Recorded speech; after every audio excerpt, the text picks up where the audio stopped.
अस्सलामु अलैकुम वरहमतुल्लाहि वबरकातुहू। दोस्तों, आज मैं यहाँ पर आपके सामने आया हूँ तो सिर्फ एक गुस्ताख की बात करने, और वो है वसीम रिजवी। जी हाँ, आपने बिल्कुल सही सुना, वसीम रिजवी। ये चलता फिरता इस वक्त का शैतान है, समझ लीजिए आप लोग, अगर सीधे लफ्ज़ में सीधे अल्फाज में कहा जाए। इसने कुछ वक्त पहले ही कोर्ट में ये अपील किया था। कुरान मजीद में 26 आयतें ऐसी है जो आतंक को बढ़ावा देती है, आतंक का साथ देती है, तो उस पर उसे ऑलरेडी कोर्ट की तरफ से 50,000 रुपये जुर्माना फ़ाइन भी पड़ा है। तो जब उस पर ऑलरेडी कोर्ट ने ये ऐलान कर ही दिया है कि ये रद्द कर दी हो उसकी जो आयत, उसने जो खिलाफ कहा था, उसने जो बताया था कि 26 आयत इस्लाम को जो है सो बढ़ावा देती है कि जिहाद की तरफ, तो उसने जब कहा था कि 26 आयतें कुरान मजीद की इस्लाम को बढ़ावा देती है आतंक के तरफ, तो कोर्ट की तरफ से ये थी सीधा सीधा फैसला आ चुका था कि ये गलत है, और उसे रद्द कर दिया था, उसकी एफआईआर को और उसकी पिटीशन को रद्द कर दिया था, और उसे 50,000 रुपये का उस पर जुर्माना पड़ा। अब ये इतने दिनों बाद फिर से जाग उठा है, जब ऑलरेडी कोर्ट की 50,000 रुपये की फ़ाइन पड़ ही चुकी थी, लेकिन इसके लिए कोई मायने नहीं रखता। मैं कोर्ट को भी यही बताना चाहूँगा और सभी को यही बताना चाहूँगा कि सिर्फ 50,000 रुपये जुर्माना डालने से कुछ नहीं होता। इसकी शरीयत में जो निगाह में पर जो सज़ा सुनानी चाहिए वो सज़ा डिसाइड की जाए और वो सज़ा सुनाई जाए इन जैसों को। तो ये अब क्या कह रहा है वो हम सुनते हैं। चलिए, मैं आपको यहाँ पर वीडियो पर भी प्ले करके बता देता हूँ कि ये क्या कहना चाहता है और क्या कह रहा है, और इसका मैं दूंगा आपको सीधा सा जवाब।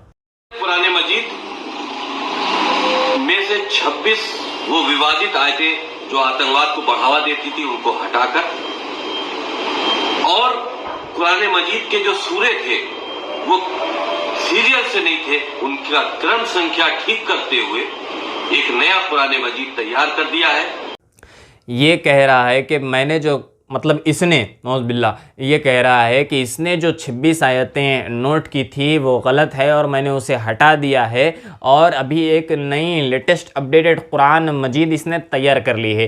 क्या दोस्तों, जब से कुरान मजीद बनी है तब से एक भी हर्फ कोई हटाना चाहे तो हटा सका है आज तक? बिल्कुल नहीं, और ना ही ता क़यामत तक ये कोई हटा सकता है। जी हाँ, बिल्कुल कहीं कह रहा हूँ। लेकिन ये शैतान का, ये क्या कहूँ मैं, ये शैतान कह रहा है कि ये बदबख्त कह रहा है, ये खबीस कह रहा है कि ये कुरान मजीद को एक नई तरह से इसने तैयार किया है, ईजाद किया है, और इसे जो पसंद नहीं आया वो हटा दिया और जो रखना चाहिए वो रखा है। आगे सुनिए क्या कहता है ये।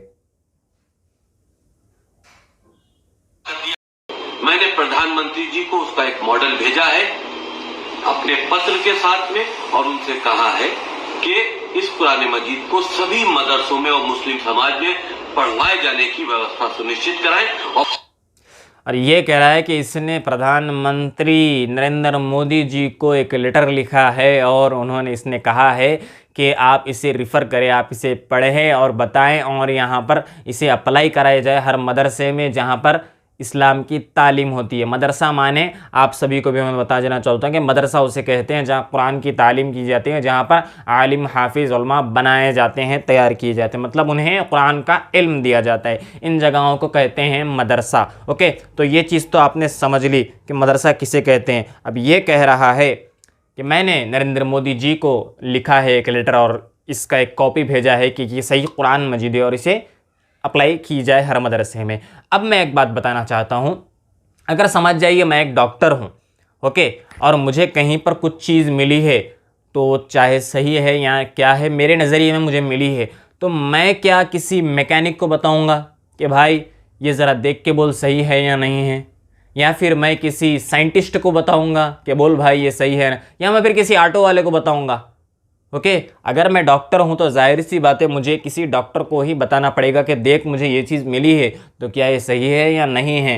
तो इसी तरह से जब ये शैतान मलून कह रहा है कि कुरान मजीद की 26 आयतें जिनमें से कई सारी उसे पसंद नहीं है, मतलब 26 आयतों के वो ख़िलाफ़ कह रहा है, और उसने एक नई कुरान मजीद तैयार की है, तो वो अब उलमा डिसाइड करेंगे कि क्या इसमें कुछ दो राय है। पहले तो इसमें कुछ दो राय है नहीं, इसको तो लात मार के हकल देना चाहिए, कहीं पर भी इसे जगह नहीं मिलनी चाहिए, ऐसा उठाकर फेंकना चाहिए इसको। तो अब ये कह रहा है, तो जिस चीज़ को इल्म, जिस चीज़ का उलमा को हो, मुफ्तिया को हो, उनके पास जानी चाहिए ये बात, या फिर किसी पर्सन के पास जिसे कुरान का बिल्कुल भी इल्म ही नहीं है। बेटा वसीम रिजवी, याद रख, जब तू पैदा भी नहीं हुआ था तेरी माँ उस वक्त भी तिलावत कर रही होती है कि अल्हम्दुलिल्लाहि रब्बिल आलमीन, तमाम तारीफ़ें अल्लाह के लिए है। और तू उस अल्लाह के तरफ अपनी उस अल्लाह की उतारी हुई किताब के ख़िलाफ़ अपनी आवाज़ उठा रहा है। याद रख, तुझे कहीं जगह नहीं मिलेगी। आखिरी बात ये किताब में क्या कह रहा है वो भी सुन ले। बहुत जल्द ये कुरान मजीद मार्केट में भी उपलब्ध होगा, जो मैंने सही किया है और यही सही कुरान मजीद है। और ये कह रहा है कि इस मार्केट में ये बहुत जल्दी उपलब्ध होगा, मतलब ये कुरान मजीद बहुत जल्दी मार्केट में मिलेगा भी, जो इसने सही किया है और ये कुरान सही है। नौज़ बिल्लाह मिन ज़ालिक। इतने सालों में कभी आज तक कुरान में तब्दीली नहीं आई है, ना और क़यामत तक आएगी। ये याद रख लेना बेटा वसीम रिजवी। हम लोग यहाँ पर सिर्फ टाइम पास करते हुए नहीं बैठते हैं, हम लोग तुम्हारे वैसे शैतानों के ख़िलाफ़ आवाज़ उठाना हमें ज़रूरी है। हमें हमारी अव्वाम को ये चीज़ बताना ज़रूरी है कि क्या सच है और क्या गलत है। जिस वक्त इस कुत्ते ने आवाज़ उठाई थी कि 26 आयतें ऐसी है कुरान मजीद की जो जिहाद को बढ़ावा देती है, जो टेररिज्म को बढ़ाती है, तो कई सारे मासूम स्टूडेंट्स जो थे जिन्हें पता ही नहीं था, तो वो लोग ये समझ बैठे कि सिर्फ सोचे वो लोग कि क्या वाकई में ऐसा है। तो मेरे दोस्तों, मैं एक बात बताना चाहता हूँ यार, आप पैदा हुए जब से कुरान सुन रहे हो, चलो कम से कम रमज़ान में तो सुन रहे हो ना, कहीं नहीं सुन रहे हो तो नहीं सुन रहे हो। क्या आज तक आपके या आपके बाप दादाओं के या किसी की भी नस्लों में ये चीज़ आपने सुनी है कि कुरान, इस्लाम की जो किताब है कुरान, वो किसी को तकलीफ़ देना पहुंचाती है, समझाती है?